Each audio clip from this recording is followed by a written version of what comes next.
Welcome to Chasing the Light with us.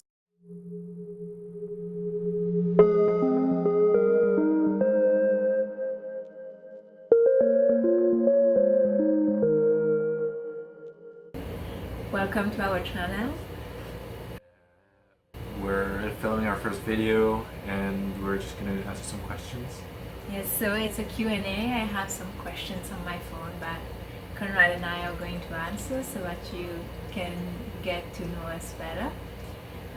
So let's dig in. The first question is, why are we recording this video?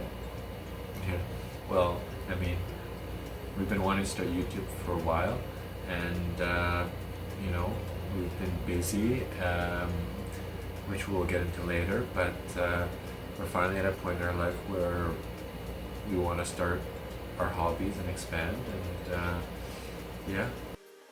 So the second question, what does the name of our channel mean? So our name is Chasing the Light. How did that come to us? Oh, it was you. It was me, but the sequences I'm a little fuzzy on. But we were talking a lot about YouTube. We had just moved in, not just moved in, but we were going through like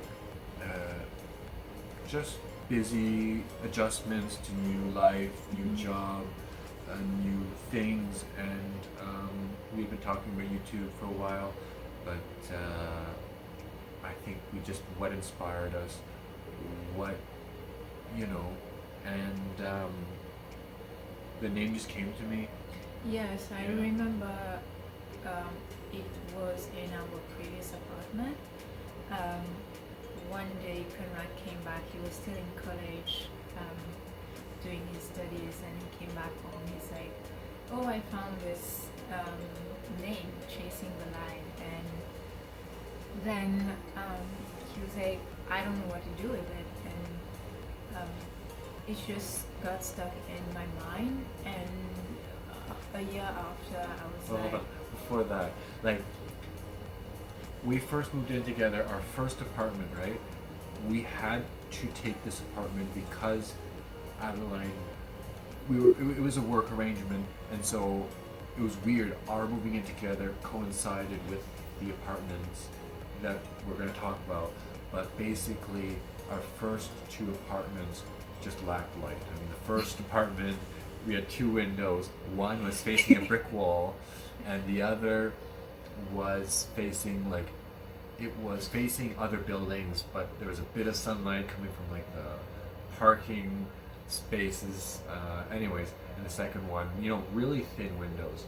Yeah, the second one, we were basically squishing our two chairs together to be able to be in front of the window so that we could see outside. And the second apartment was still like based on the work arrangement, but it was like a slightly larger apartment, and it was giving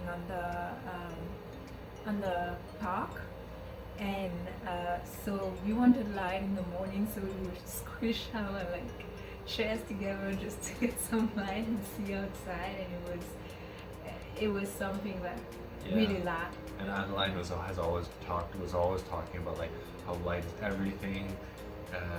Where she grew up, there was just so much light. There was tons of windows and all that, and it became a sort of representation or a metaphor for why we called our channel this, because it's not just literal light. It's just moving towards what makes bright. you more free. Yes. What's more bright, more free, liberating. Mm-hmm. The next question is, who said I love you first? I said I love you first, and it's pretty simple. He said thank you, and I said I love you first, and then he said I love you maybe a month later. Yeah, I mean, I want to be sure. I'm not going to say, I didn't just say thank you and just leave it at that. I was just, when I say it, I mean it, and not just I like you and I like you a lot. which I had said, when I say it, I mean it, and it's not, I'm not confused. It's Yeah, no, I got that. Like, I knew I love you for him was a very important word, and it was for me too. But I felt it. I knew. I just knew. I felt it very strongly, and I needed to say it because I knew. But I could understand that each person is different, and each person it comes at different time. And he said it when he was ready. It's just funny when I think about it. It's funny. all those movies. I love you. Thank Thank you. you. Yeah. So next question is, where are you from? I'll answer first. That's a very easy question for me to answer. Born and raised Ottawa, Ontario, Canada, whole life, except for a few. Like I lived out in Perth for a bit, Ontario, that kind of thing. Nothing really far from Ottawa. Mm-hmm. I am from Mauritius Island. For those who don't know where it is, it's like it's an island which is like east of Africa. Just off the coast of Madagascar. Yes, and it's been 5 years I've been living in Canada. We live in Ontario, and yes, so that's where I'm from, and that's where I am right now. Small little island. It's like a same dot. population of Ottawa, that kind of thing. Yeah. Yeah.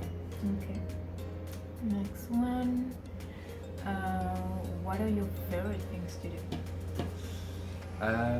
Well, in terms of transportation, I love my bike. That's my thing. It's a good city for it. Get around anywhere pretty quickly. For me, it's like watching movies, singing, guitar, Food, cooking, going out, finding nature is a big one for both of us. It's great just to find like a spot, have a picnic, have a get together, that kind of thing. Yeah, that's what we like to do. Who is the most dominant one in the relationship? I think we both have our strengths and where we come to decisions together. We kind of talk about things usually, and our train of thought. But yeah, there's just certain situations where I'm more dominant, and certain situations where you're more dominant. Yeah, it's really like it depends on the situation. Like if he's right, then he's right. If I'm right, I'm right. If we're both wrong, then we talk about it. Or whatever seems to be the best bet at the time. Yeah. Figure it out as we go, kind of thing. Yeah, so there's like no real dominant, it's just depend on the situation. What is the biggest thing you learn from each other? For me, patience. I mean, most people would characterize me as a patient person, but I think patience. Yeah. Really being able to understand someone, and with their differences, but really learning to be able to listen in the way that they need to be listened to. I think patience too, but I think the biggest one was knowing that love can grow. I think I learned that by being with him, and the love I felt for him at the beginning is so much different now, and I didn't know. Like you have love for your parents and your sibling, but it's like I didn't know how much you can love someone and how infinite to some degree it can be. So and how it changes and morphs, and you think it's this, and then it becomes that and that, and there's no, you know. Yeah, so that's the biggest thing I learned from Canada. I mean, I would say the same. I literally would say the same, you know. It's changes and morphs, and you just know. So our last question, random. What would I buy at Starbucks?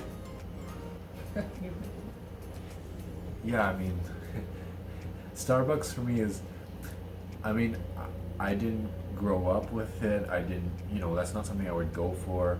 I mean, I'm pretty cheap. I don't know. It's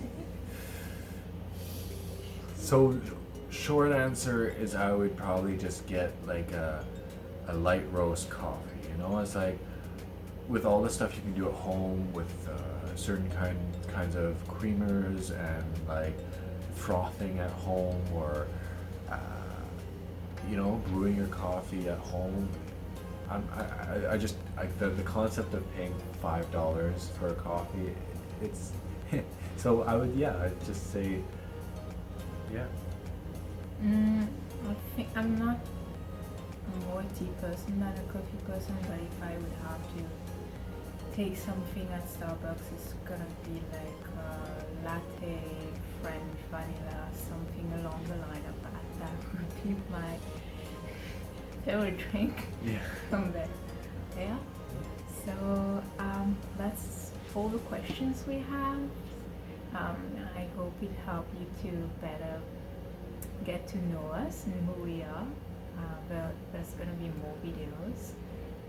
Yeah, there's a lot to talk about, a lot to do and go through. Just it was the first concept that we came up with, and just to kick things off and actually get started, and you know going back and gotta start somewhere. Yeah. Okay, guys. Thank Ciao. you.